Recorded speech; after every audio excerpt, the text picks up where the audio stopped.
Welcome to the ProteinMB podcast. I'm Jordan Sasiwa, and we are empowering industry growth in the protein sector with this podcast. I don't think you can talk business anywhere in the world without including the Chamber of Commerce. And wherever you are, in whatever city, town, the Chamber has become such a voice of business over the years, and ours here in Manitoba is no exception. So when we wanted to do a podcast that revolved around the business of protein in Manitoba, we had to ask Chuck Davidson to join us. And of course, he said yes. He's the CEO, president and CEO of the Manitoba Chamber of Commerce. And you'll know his face if you live in this province. He's just about everywhere he can be at all times representing business. Chuck, thanks for coming on. Anytime, Jordan. Thanks for having me. So I'm going to jump right into the meat of this because it was something, as people may or may not know, when I took this role as being part of the social media knowledge translation of ProteinMB, I know protein as a kinesiologist from how it helps in sport performance. I had no idea the size, scale, scope of Manitoba's protein sector. And this was something that immediately when I started with this, I said, I need this explained to me.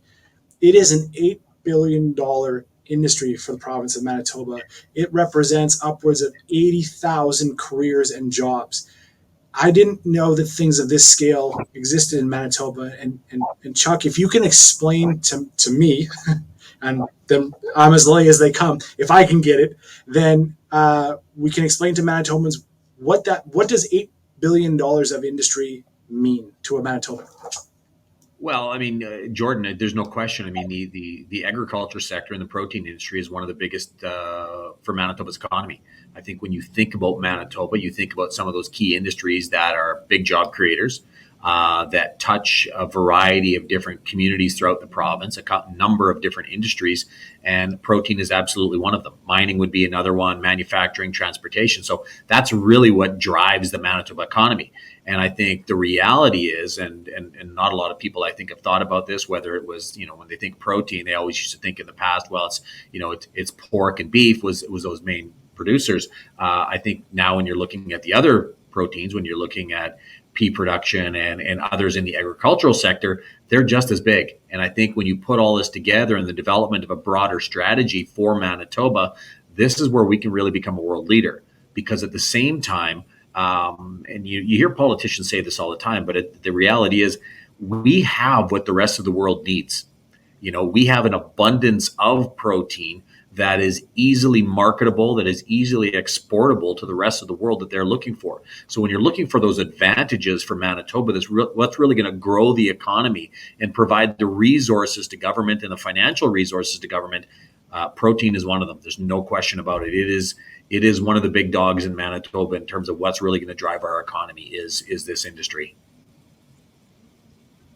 I'm not going to lie, Chuck. I love your excitement when you talk about Manitoba. I think, as far as people I know, my excitement and pride for this province is matched by you.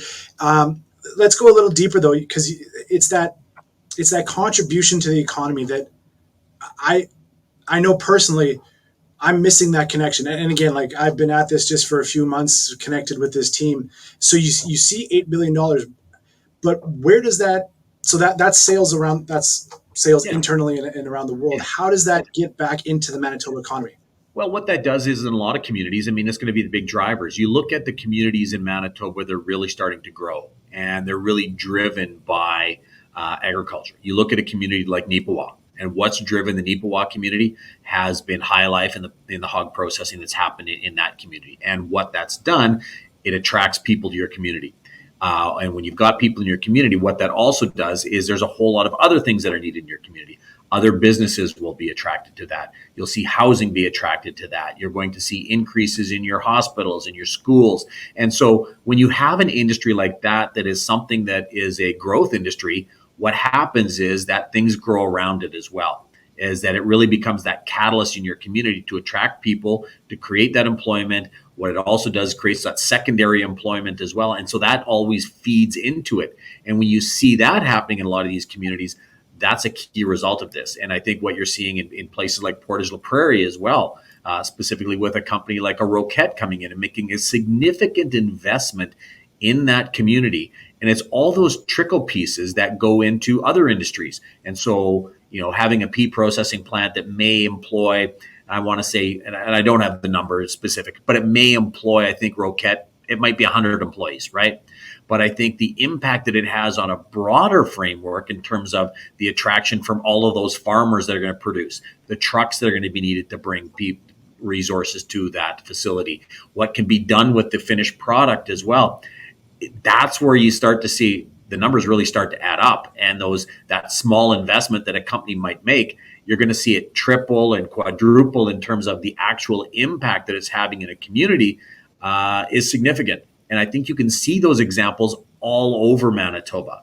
And I think that's what's really interesting. And when you look from a global perspective as well, and I say this all the time, and it's not just from an agriculture perspective, because I say this from a mineral development perspective. Manitoba has done a real good job of having a diversified economy. And so we're not reliant on one or another industry specifically. So we've got a whole bunch of industries that are doing well. There are some that are those real opportunities. When you see what's happening worldwide, specifically in the Ukraine and Russia right now, and there's challenges getting food, the importance of food production and food security, I think Manitoba and Canada have what the rest of the world is needing right now. And I think this is where there's that opportunity for us to even grow what we currently have, to expand that financial impact that it has here in Manitoba. And so that's where the numbers start to add up, right? That when you have these resources in any of these industries and you start looking at the spin-offs that occur as a result of it, that's where the numbers add up, and that export potential as well. Those dollars end up coming right back to Manitoba. They're reinvested in the things that are important to Manitobans as well. Government has an increase in tax base, and a whole bunch of other things are all good news for government, which makes it easy for them to want to make investments to continue to see these industries thrive and continue to grow in this province. And I think that's the rub for a guy like me is when I see the numbers that of government investment, and it takes you back because you're like, well, why is 50 million of my government tax dollars going into this, and it would be that turnaround, because the money that comes from the protein industry does go back into the economy, correct? Like it Right. goes to the tax dollars from that go into hospitals, and that's Right. that's a correct assumption. Yeah, and so that's exactly what it is, and I think that's what people a lot of time think about when they hear government. Well, government's spending money in regards to these industries and developing these strategies. What they don't recognize as well is these companies also pay taxes. Their employees pay taxes, so the government revenue that they're getting back is significant. And sometimes, people need to look at it as not necessarily a cost, but it's an investment. And I always give this example, and this isn't going to be protein related, but it's going to be tourism related.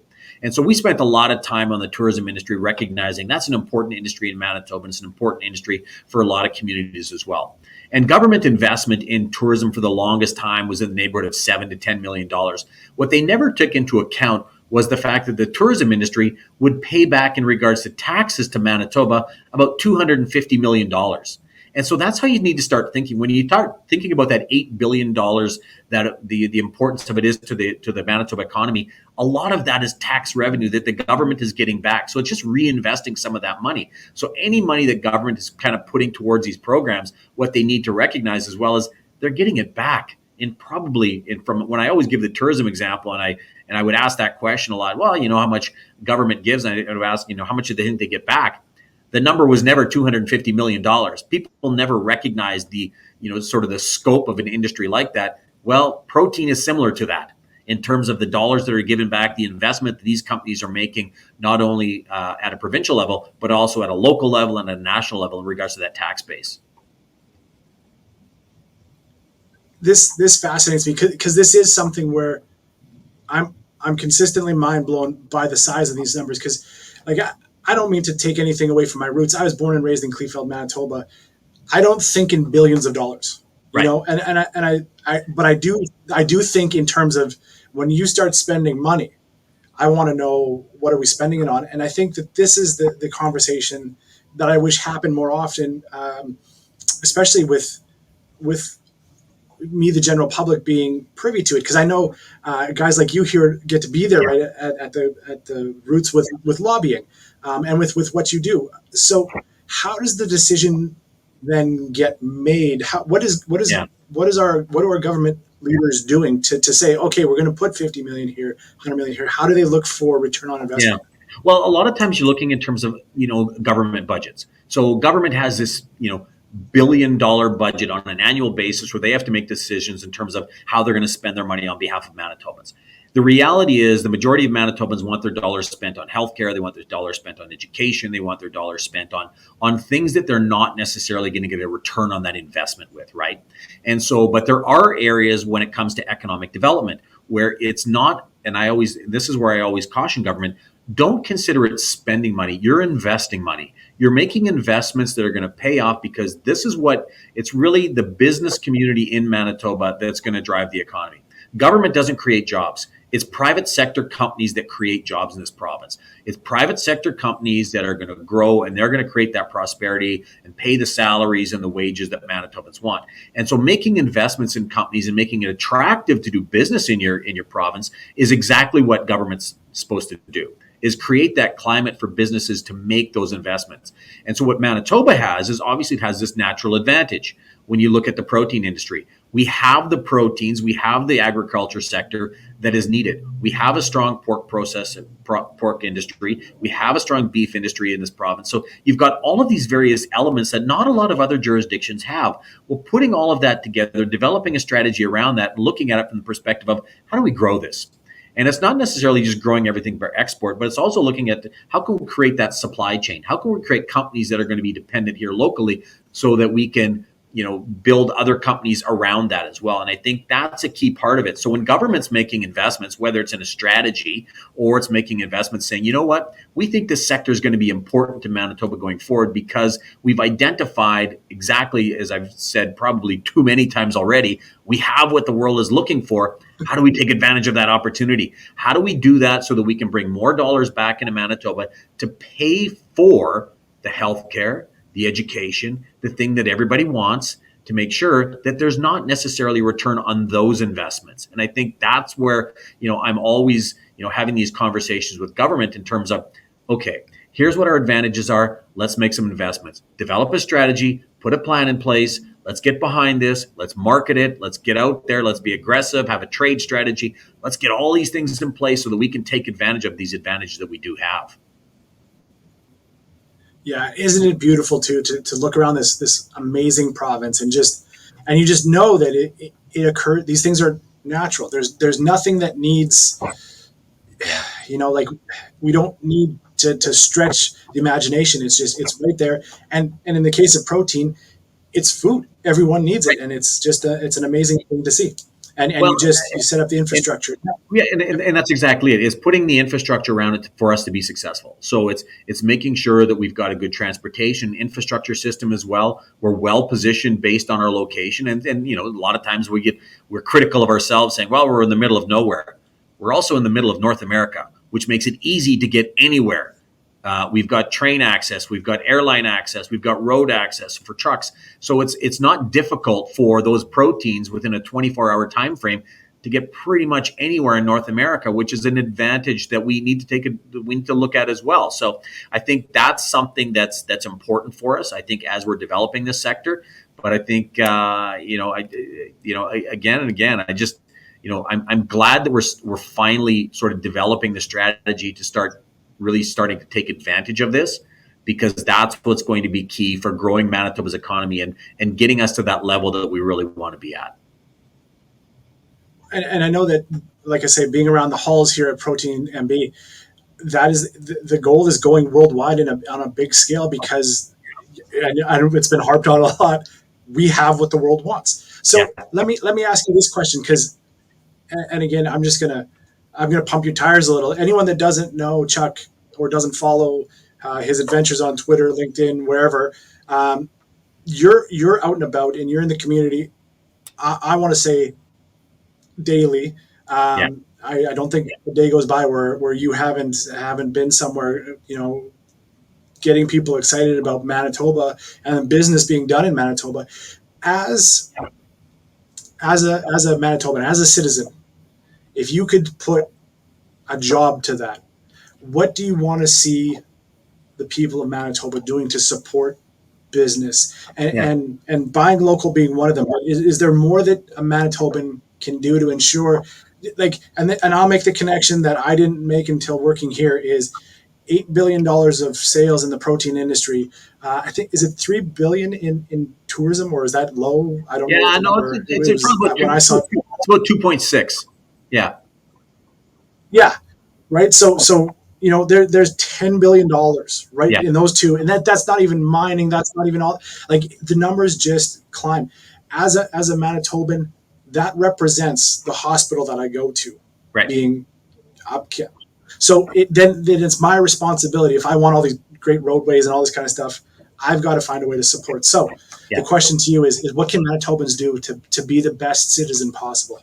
Well, we need to tell our story. We need to be champions, right? Let's be champions of Manitoba and all that we have to offer. Let's talk about, the world-class things that we have, specifically industries, whether it be aerospace, whether it be transportation, whether it be protein development, whether it be, critical minerals. So we've got all these advantages here. Our challenge in Manitoba is we're always our worst critic, right?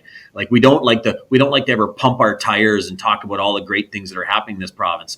Toronto and Alberta, they'll pump their own tires all the time. We need to make sure that we're doing that. And so that's a big part of what I do as well, right? Is I love to get out and tour companies, and I see all these world-class companies right here in Manitoba. And most people don't know about them. And I love being able to go out and tell those stories. And at the same time, what I'm always asking businesses when I visit them is, what's keeping you up at night? What are the challenges that you're having? So that when I'm having my conversations with government, I can say, you know what? You want this industry to grow? Here's some of the challenges they're having, and here's some solutions that we can start working towards. And so that's what I always encourage Manitobans to think about as well, as what are the, even when they're going to ballot boxes and when they're going to vote, these different kind of things, think about things that are important. And the economy is important. If we don't grow the economy, we can't have the social programs and the things that we all want, right? So make sure that you're supportive of that. And it's being done in a sustainable way as well. And I think that's critical. So supporting local, absolutely. I think that's one of the things that came through loud and clear. And Manitobans did a tremendous job over the course of the pandemic. They supported local. And I think that's absolutely critical. Your local businesses, make sure that they're supportive. They're the ones that are creating jobs, and they're the ones that are going to be critical to our province. So I think that's a key part. And again, so support local and be proud of your province. Be proud of what you're doing here in Manitoba and the companies that you have, and support them as much as you can. And when your relatives from another province come and say, "Well, there's nothing to do in Manitoba. You guys got nothing going on." Tell them about your protein industry and that $8 billion industry. Tell them about those industries that are happening here, that are creating world-class product that's going all over the world and having world-class jobs here as well. Well, it's funny because 6P marketing was the backbone to the ProteinMB marketing voice structure.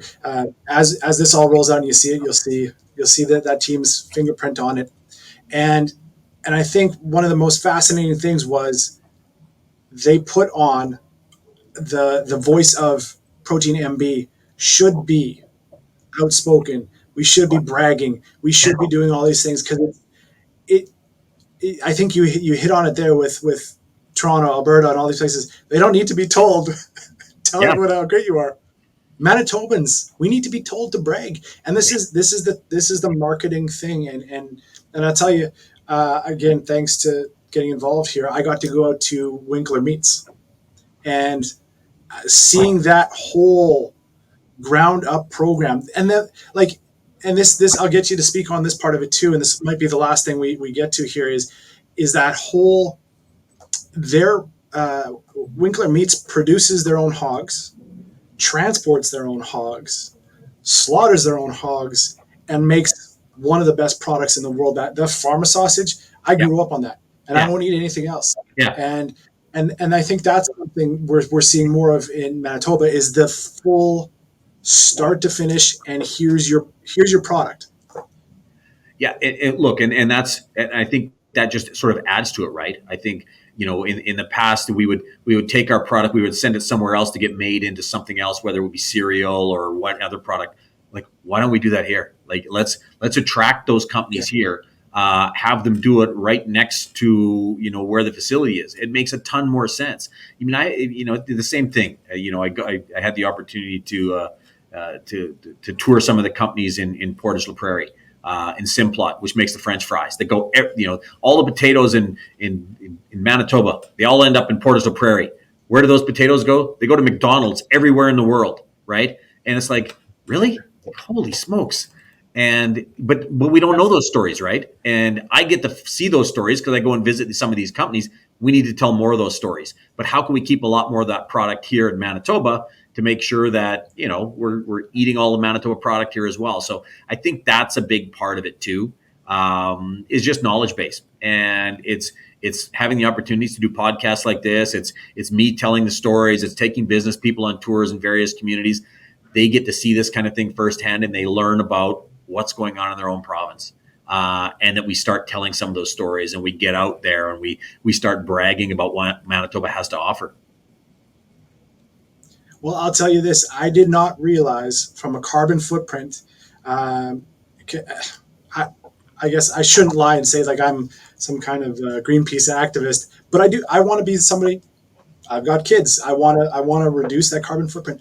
And it is something where when something is grown and the finished product is produced here, that's huge for that footprint. Because I didn't realize how many things we take in Canada.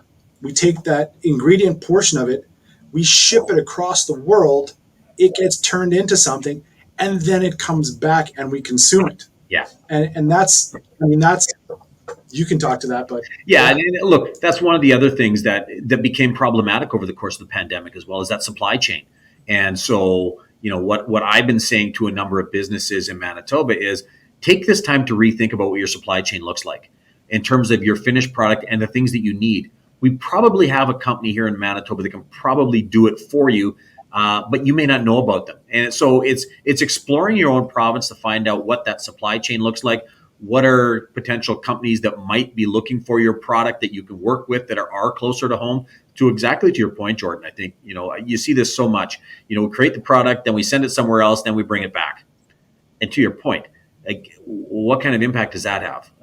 Why can't we do things closer to home and send it once somewhere else as a finished product? And I think that's something that, we can do better at. There's no question about. I think there's an opportunity for us to do that. But a lot of it is just finding those connections as well.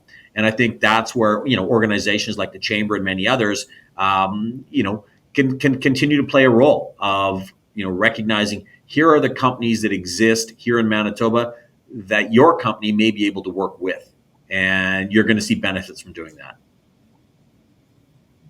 Well, I know from the Protein Manitoba or ProteinMB standpoint, ProteinMB exists to help on those fronts as well. And I got to tour the Prairie Research Kitchen at Red River College, and again, what they're doing.